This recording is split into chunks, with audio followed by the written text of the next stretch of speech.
what you do. Nothing impossible, nothing impossible. Bonjour, bienvenue encore sur mon chaîne YouTube. Je m'appelle Isabelle Nimi. Aujourd'hui, je vais partager avec vous la parole de Dieu et mon sujet d'aujourd'hui, c'est la Pâque. C'est une grande fête pour les chrétiens.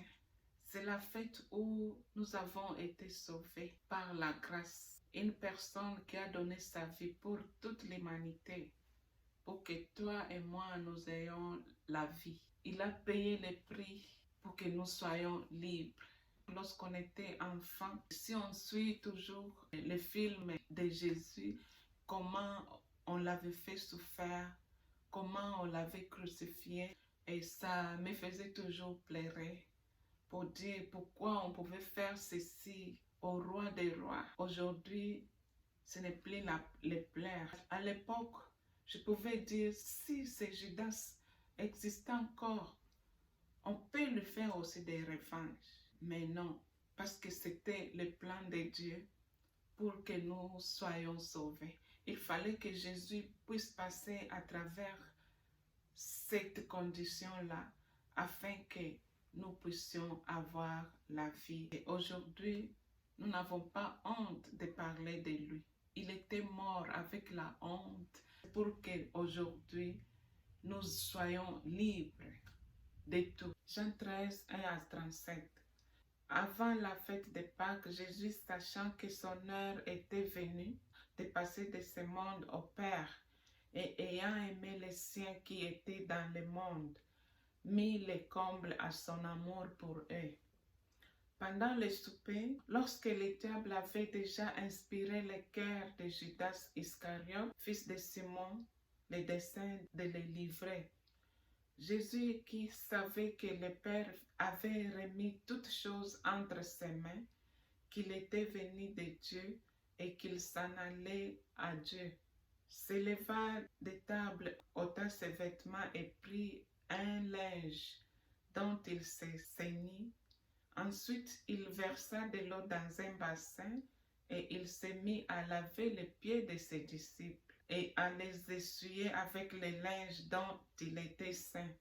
Il vint donc à Simon-Pierre et Pierre lui dit, « Toi, Seigneur, tu me laves les pieds? » Jésus lui répondit, « Non, jamais tu ne me laveras les pieds. » Jésus lui répondit, « Si je ne te lave, tu n'auras point de part avec moi. » Simon-Pierre lui dit, « Seigneur, non seulement les pieds, mais encore les mains et la tête. » Jésus lui dit, « Celui qui est lavé n'a besoin que de se laver les pieds pour être entièrement pur. Et vous êtes purs, mais non pas tous. » Car il connaissait celui qui les livrait.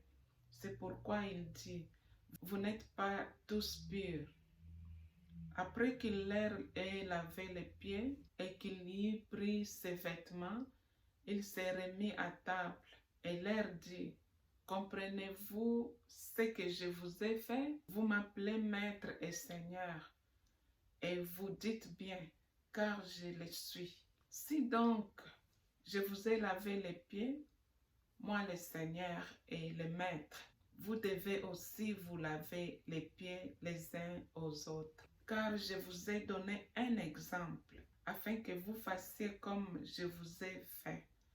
En vérité, je vous l'ai dit, le serviteur n'est pas plus grand que son Seigneur, ni l'apôtre plus grand que celui qui l'a envoyé. Si vous savez ces choses, vous êtes heureux pourvu que vous les pratiquiez. Ce n'est pas de vous tous que je parle.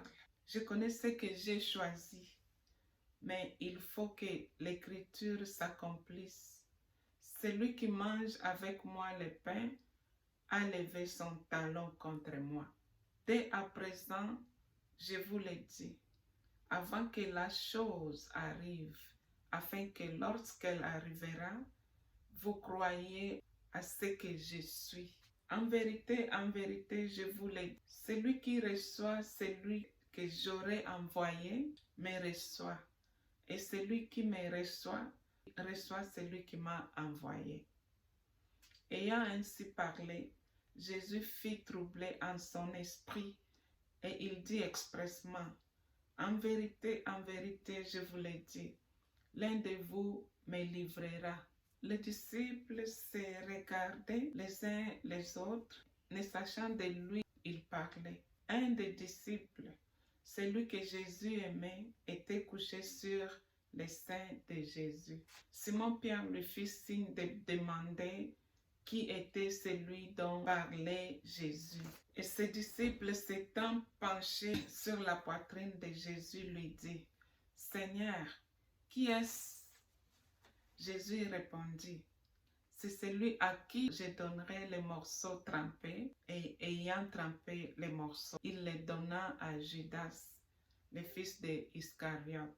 Dès que les morceaux furent donnés, Satan entra dans Judas.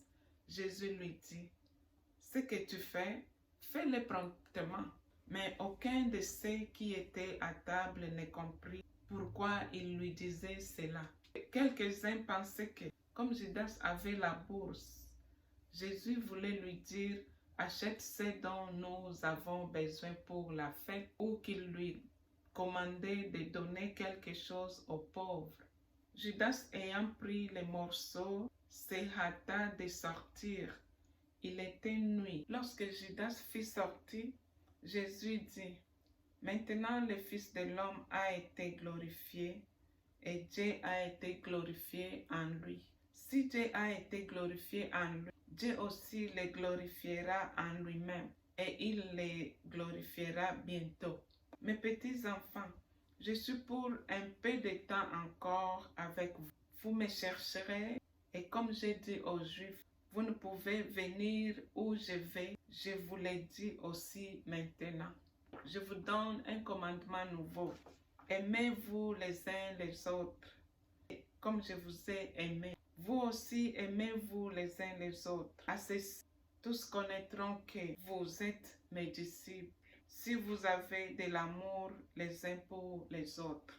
Simon-Pierre dit, « Seigneur, où vas-tu » Jésus répondit, « Tu ne peux pas maintenant me suivre où je vais, mais tu me suivras plus tard. » Seigneur, lui dit Pierre, « Pourquoi ne puis-je pas te suivre maintenant? Je donnerai ma vie pour toi. » Jésus répondit, « Tu donneras ta vie pour moi?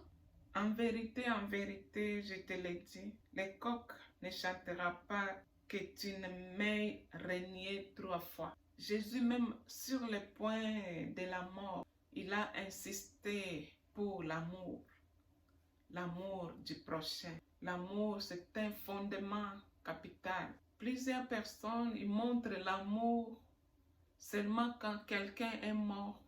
Et là, vous allez voir, ils vont se précipiter. Mais ce n'est pas le vrai amour. Le vrai amour, c'est quand ton prochain est vivant. Nous célébrons la Pâque. Chaque année, nous célébrons le retour de Jésus, la mort et la résurrection de Jésus. Dieu nous aime. C'est pour cela qu'il avait planifié que Jésus soit né et qu'il soit mort. Et aujourd'hui, il n'est plus dans les tombeaux. Il est ressuscité. J'ai rencontré des personnes. Tu vas trouver, on dit non, Jésus était noir. Oh, Jésus était blanc. Que Jésus soit noir, que Jésus soit blanc. Il nous a tous unis par son esprit. Si tu portes l'esprit de Dieu, et je porte l'esprit de Dieu, il n'y a pas de couleur. Il n'y a pas de blanc, il n'y a pas de noir, il n'y a pas de jaune. Jésus était mort pour toute l'humanité, sans exception de couleur, pour les suivre. Tout celui qui va l'accepter comme le Seigneur et Sauveur, il lui donne la chance de devenir enfant de Dieu. Il n'a pas tenu compte des langues, il n'a pas tenu compte des couleurs, mais il nous donne la chance à tous. Tu acceptes Jésus et tu seras sauvé. Nous voyons même ceux qui ne connaissent même pas Dieu. Les gens ont ouvert des boutiques avec le nom de Jésus. Mais soyons fiers parce que nous sommes ses enfants. Si nous marchons dans l'amour, si nous marchons dans la sincérité, et nous n'avons pas peur de rien. Que Dieu bénisse sa parole. Jésus n'est plus mort. Jésus est ressuscité pour toi et moi afin d'avoir la vie. Pas seulement la vie, mais la vie en abondance, la vie éternelle. Que Dieu vous bénisse et joyeuse Pâques.